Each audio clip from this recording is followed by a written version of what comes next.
bisa terhubung dengan Gunung Stoli dan Nestara.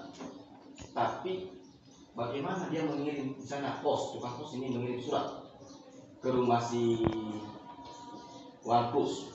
Ada tukang pos dari Gunung Stoli mengantar surat, tapi dia tidak tahu alamat. Sampai tidak surat itu?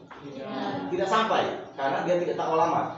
Nah, itu sebenarnya konfigurasi setelah kita buat jalan, kan sudah ada jalan Gunung Stoli sampai ke sini ya, tapi belum ada alamat.